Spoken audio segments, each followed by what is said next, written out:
nosotros somos católicos. Paz, bien hermanos en Cristo Jesús. Mi nombre es Jesús Col, para los que no me conocen, y este es el tercer video de lo que es la apologética católica. En este caso estamos estudiando lo que es la historia de las Sagradas Escrituras. Además también vamos a estar explicando a lo largo de estos videos cómo es la manera correcta de interpretar las Sagradas Escrituras, ¿ok? Porque como dije en el video anterior, que de hecho se lo voy a dejar aquí arriba, miren aquí la pestañita que va a salir en este momento. Vamos a agacharnos para que salga. Ok, ahí está.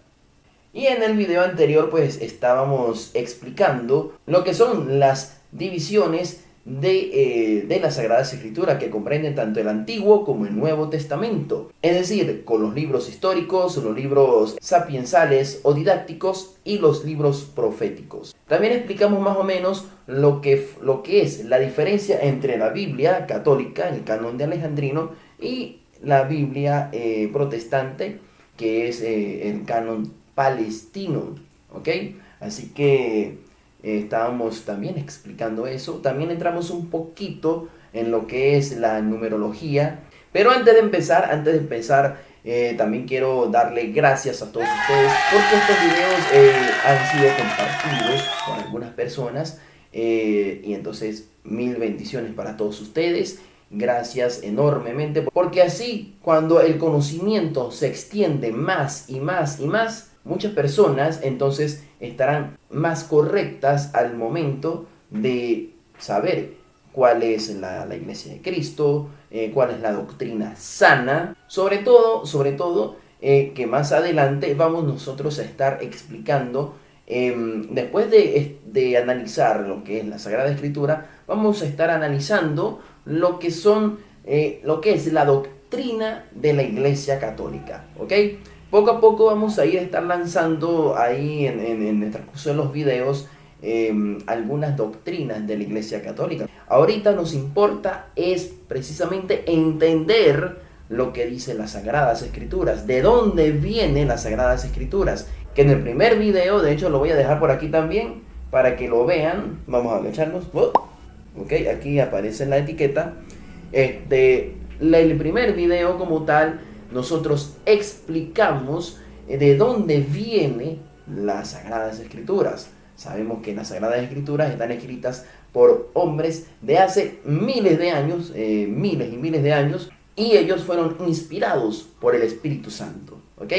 Pero el que hizo una investigación, el que constituyó como tal las Sagradas Escrituras, así tal cual como las conocemos hoy en día, porque las Sagradas Escrituras, como lo dije en el primer video, no llegó así caída del cielo, literalmente. O sea, un librito que tome, esto es la Biblia, no en absoluto. Las Sagradas Escrituras precisamente la constituyó así de esa manera fue la Iglesia Católica. Ahí no hay más para dónde agarrar, ¿ok? Pero antes de comenzar con el tema, ¿verdad? Porque me estoy saliendo por ahí.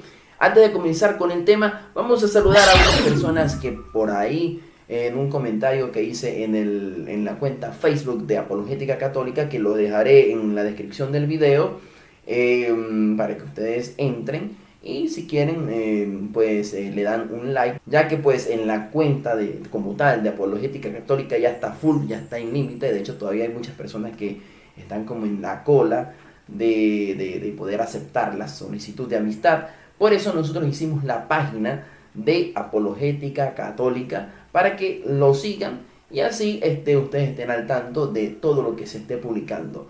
Pero en la cuenta de la Apologética Católica vamos a saludar aquí muy cordialmente y a la hermana desde México, Gabriela Lisset. Un saludo para acá desde Venezuela. Vamos a saludar también a la hermana Lucía Leonor Morales. También saludos, bendiciones. Por aquí Moraima Ramos Villamizar. Tenemos por aquí a la hermana Suciel Lebrón. Saludos por aquí, hermana. Otra hermanita por acá tenemos María Elena Guerrero. Saludos desde acá, desde Venezuela para allá en México, Michoacán. Ok, tenemos bastante cobertura, ¿no? Esa es la maravilla del internet. Gracias a Dios tenemos esta herramienta para evangelizar Lamentándolo mucho, el internet también se utiliza para muchas artimañas del demonio, pero también podemos utilizar para evangelizar, ¿ok? Tenemos por aquí también a la hermana Gaby Hernández, ¿ok? Saludos por acá, hermana. También tenemos a la hermana María Refugio. Dice por aquí, saludos a todos los hermanos de Apologética Católica. Por favor, pidan por la conversión de mi familia y del mundo entero. Así es. Y vamos a colocar, los invito a todos ustedes para que así nosotros podamos ayudar a nuestros hermanos que, lamentándolo mucho, se han ido de la Iglesia Católica por confusión. Y entonces vamos a estar siempre en oración cuando vayamos a hacer el rosario. De hecho, terminó el mes de la Virgen y pues es el mes del rosario. Pero vamos a continuar haciendo el rosario para hacer nuestra acción de gracias y nuestras peticiones, ¿ok? Sobre todo vamos a tener en cuenta estar orando, ofreciendo el Santo Rosario, para que así con la Virgen María, por intercesión de la Virgen María, nosotros podamos pedir por todas esas personas que están confundidas en el mundo, creyendo que están en la sana doctrina con esas iglesias protestantes, para que regresen a casa, ¿ok? También tenemos por aquí al hermano Enrique Gómez. Saludos desde Guatemala. Saludos a la gente de Guatemala. Bendiciones, hermanos. Tenemos por aquí a la hermana Irene García. Paz y bien. Tenemos a la hermana Alex Contreras. Dios te bendiga y te colme de infinitas bendiciones para ti también y a tu familia, ¿ok? Otra vez por aquí al hermano Luis Guevara. Saludos. Así que estamos siempre aquí en sintonía. Así como lo hicieron ustedes, también pueden ustedes escribir en el muro de Apologética Católica, o un mensaje privado, hacer alguna petición, y entonces así pues nosotros podemos unirnos en oración, ¿ok? Así que vamos a trabajar también por ello. Y como estaba diciendo anteriormente, queridos hermanos, que para evangelizar hay que primero aprender a descifrar lo que quiere decir la palabra de Dios, las Sagradas Escrituras. No podemos estar interpretando nosotros las Sagradas Escrituras a nuestra manera, ¿ok? Y además también hay que tener en cuenta varias cosas. Primero, el Antiguo Testamento fue escrito en un tiempo. El Nuevo Testamento fue escrito en otro tiempo también. Es decir, el Antiguo Testamento habla sobre las revelaciones y las profecías de lo que se convertiría en una gran realidad para el Nuevo Testamento, que es la llegada del Mesías, el Hijo de Dios, ¿ok? Pero, como son escritos en otros contextos históricos, hay muchas cosas que de repente uno leyendo, pues uno pues no consigue concordancia. ¿Por qué? El Antiguo Testamento se escribió durante los siglos primeros y 9 antes de Cristo, ¿ok? Es decir, que es otro contexto histórico, otras culturas, otras creencias, y todo eso fue escrito en el seno, o sea, es decir, en el ámbito del pueblo de Israel, ¿ok? Aparte de eso, el Nuevo Testamento ya se empezó a escribir durante los años 70 hasta el año 110, que es hasta donde se tiene registrado, donde la primera comunidad cristiana empezó a escribir, ¿ok? Porque se trata de obras nacidas de contextos culturales muy diferentes al nuestro. Por eso digo que a veces es muy difícil su comprensión al momento de leerlas. ¿Por qué? Porque sus obras son nacidas en otro contexto cultural muy diferente a la de nuestros días. Pero la mejor manera de poder entender las Sagradas Escrituras, hermanos, queridos hermanos, cuando uno va a leer las Sagradas Escrituras, primero uno tiene que estar en sintonía con el Espíritu Santo. Es decir, antes de leer las Sagradas Escrituras, primero hay que tener en cuenta una cosa. Cuando uno va a leer las Sagradas Escrituras, siempre uno tiene que estar claro qué es lo que está ahí, qué es lo que estamos estudiando, y es precisamente a Cristo. En el Antiguo Testamento se estudia la venida de Cristo, ¿ok? Las profecías de Cristo. En el Nuevo Testamento ya es un hecho que se convirtió en una gran realidad. O sea, todo lo que se profetizó en el Antiguo Testamento se hizo una realidad, una gran realidad en el Nuevo Testamento, ¿ok? Por eso, Cristo es el pilar de toda creencia cristiana. De ahí es donde viene el nombre cristiano. Que lamentándolo mucho, pues hay muchas personas que profetizan en nombre de Cristo a su manera. Pero bueno, ya en tiempos de Cristo, como lo refleja Mateo 16, versículo 13, que ya desde ese momento ya había muchas personas predicando a Cristo Jesús, pero no estaban con Cristo Jesús como tal. Cosa que pasa hoy en día. Hoy en día la gente predica en nombre de Cristo, pero no está con Cristo, no está en su iglesia, porque Cristo dejó una sola iglesia, una sola iglesia. Además, queridos hermanos, si nosotros estamos en este momento aquí, si ustedes me están viendo, y si yo estoy aquí en este momento, es por algo, ¿ok? ¿Por qué? Porque Dios nos llama de alguna u otra manera. Fíjense lo que pasó en 1 de Samuel 3, del 1 al 4, versículos del 1 al 4. Cito: el joven Samuel servía a Yahvé bajo la mirada de Elí. En ese tiempo la palabra de Yahvé era muy rara y las visiones poco frecuentes. Ese día estaba Elí acostado en su cama. Sus ojos estaban tan débiles que ya no veía. Todavía no se había apagado la lámpara de Dios y Samuel estaba acostado en el santuario de Yahvé. Allí donde estaba el arca de Dios, Yahvé lo llamó. Samuel, Samuel, respondió, aquí estoy. Palabra del Señor. ¿Ok? Así es, queridos hermanos, así como Samuel, que ya estaba durmiéndose, que ya estaba ya casi que quedándose dormido, en ese preciso momento es donde Dios llama a Samuel. Por eso cuando a veces nosotros estamos dormidos, en este caso estamos de repente dormidos en el pecado, ¿verdad? Es cuando nos dice, hey, mira, estoy aquí. Eso es como, digamos, el llamado de Cristo a Saulo, ¿ok? Acuérdense que Saulo era perseguidor de la iglesia de Cristo. Era perseguidor de todo el que predicaba en nombre de Cristo Jesús. Y Saulo se creía perfecto porque venía ya de otra religión, ¿verdad? Él era fariseo, estudiaba las Sagradas Escrituras, ayunaba, daba el diezmo, ¿verdad? Y entonces él ya se creía perfecto. Y entonces, como habían muchos que lo contradecían, entonces Saulo comienza a perseguir a los cristianos.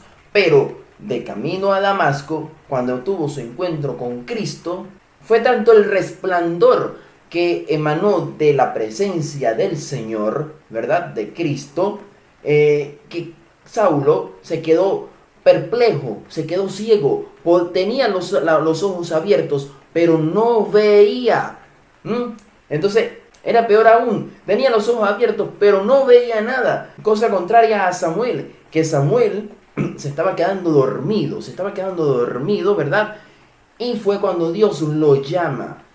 Y Saulo también tuvo su llamado, que fue Cristo el que lo llamó. ¿Para qué? Cristo lo llama y le dice, Saulo, Saulo, ¿por qué me persigues? ¿Por qué me persigues?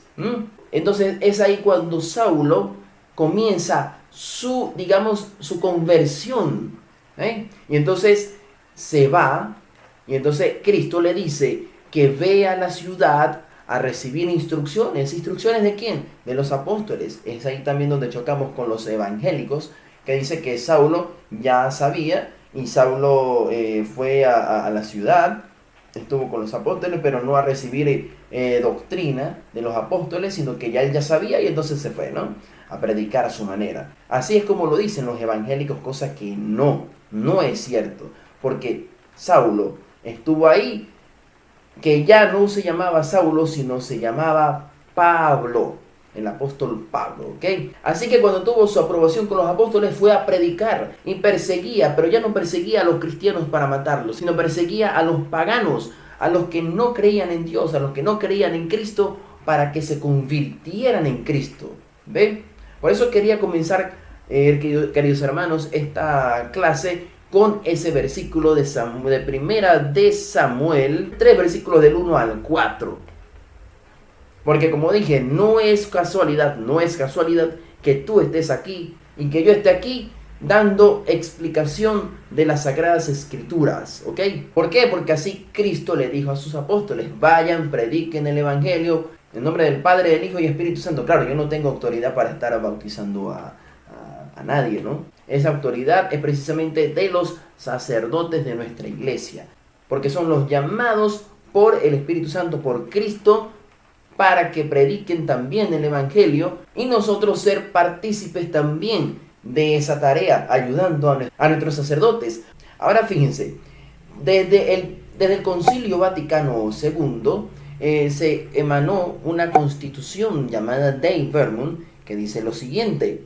Vamos a leer el numeral número 24. Dice: el ministerio de la palabra, que incluye la predicación pastoral, la catequesis, toda la instrucción cristiana y en puesto privilegiado la homilía, recibe de la palabra de la Escritura alimento saludable y por ella da frutos de santidad. Y es por eso que nosotros también debemos que estudiar las Sagradas Escrituras para interiorizarla, ¿verdad? Para poder dar a conocer la salvación, porque la Biblia, las Sagradas Escrituras, es un libro o es un conjunto de libros que da precisamente la historia de la salvación. Por eso ahí no podemos conseguir cuestiones de matemática, cuestiones de astrología, estudios de ciencias naturales, porque precisamente es el libro de la salvación. Ahora vamos a leer el numeral 25 de la Constitución del Dei Verbum,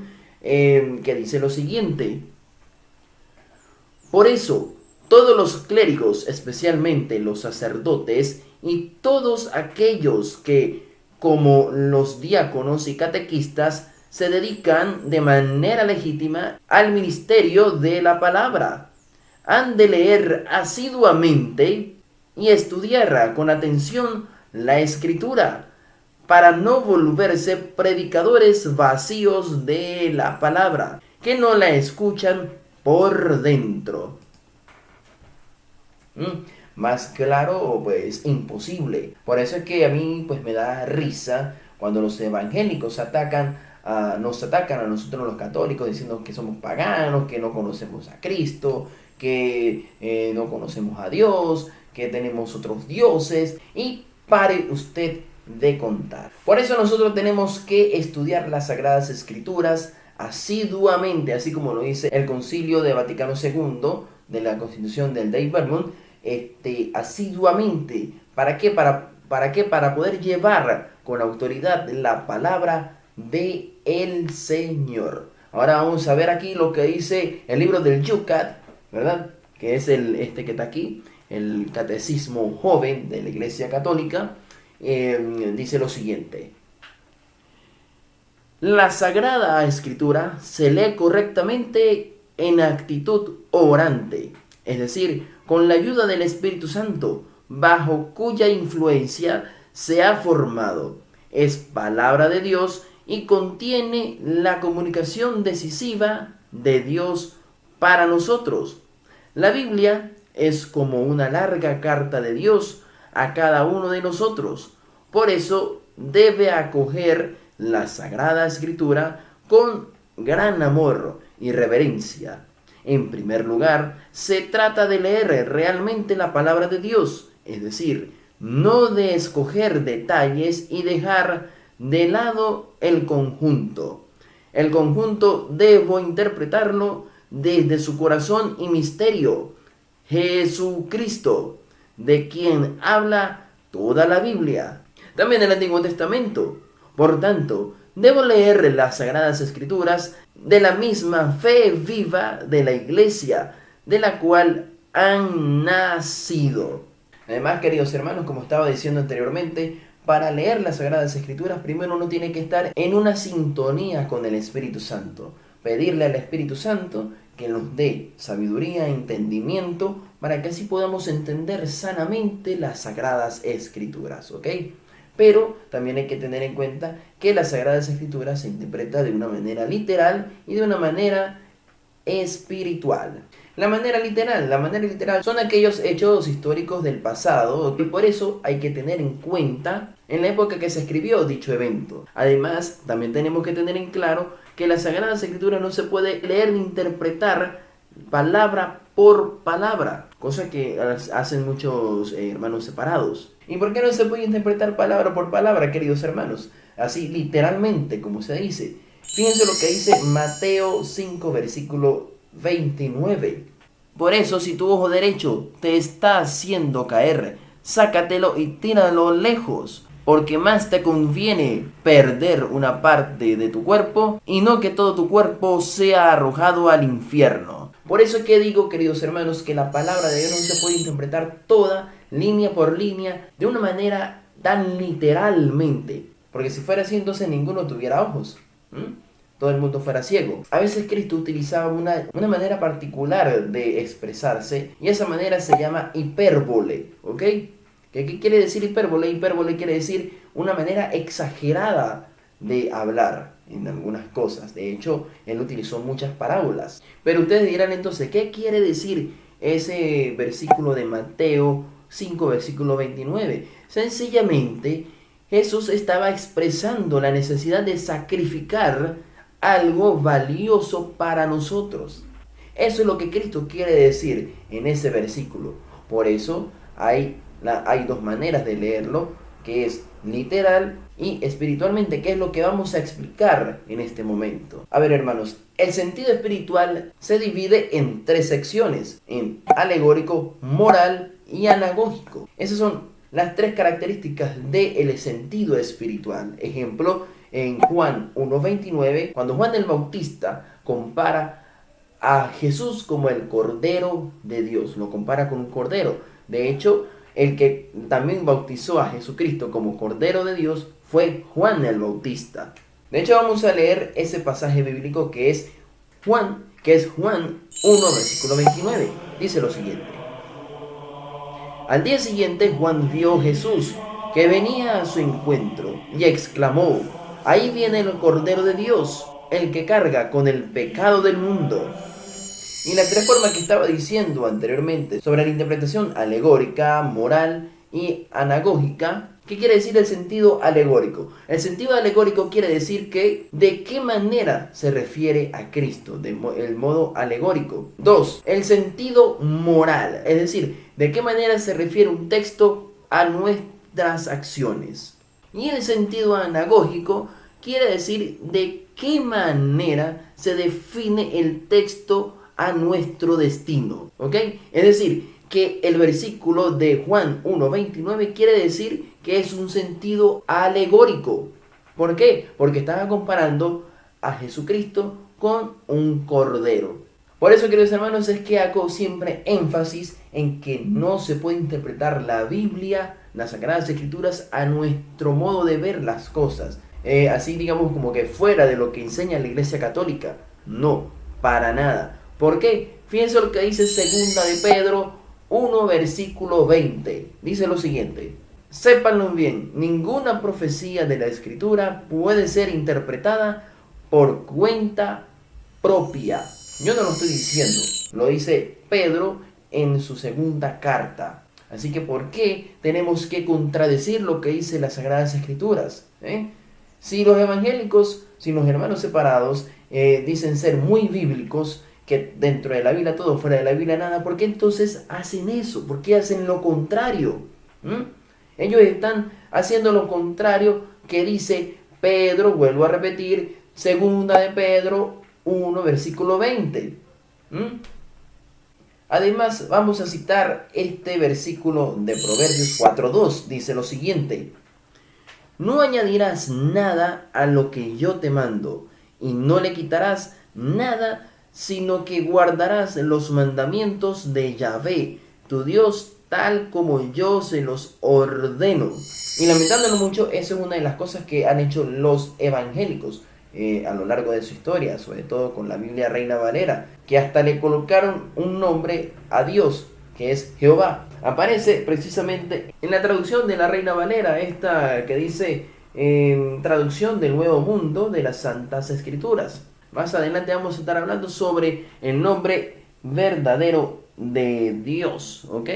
Además, no solamente en Proverbios aparece la prohibición de estar quitándole o agregándole o modificándole algunas cosas a las Sagradas Escrituras. De hecho, en el libro de Apocalipsis, capítulo 22, versículos del 18 al 19, dice lo siguiente. Vamos a leerlo. Yo por mi parte advierto a todo el que escucha las palabras proféticas de este libro, si alguno se atreve a añadir algo, Dios echará sobre él todas las plagas descritas en este libro. Y si alguno quita algo a las palabras de este libro profético, Dios le quitará su parte en el árbol de la vida y en la ciudad santa, descritos en los libros. Ahí más claro imposible. Además también, ¿qué quiere decir eso de añadir o quitarle alguna cosa a las Sagradas Escrituras?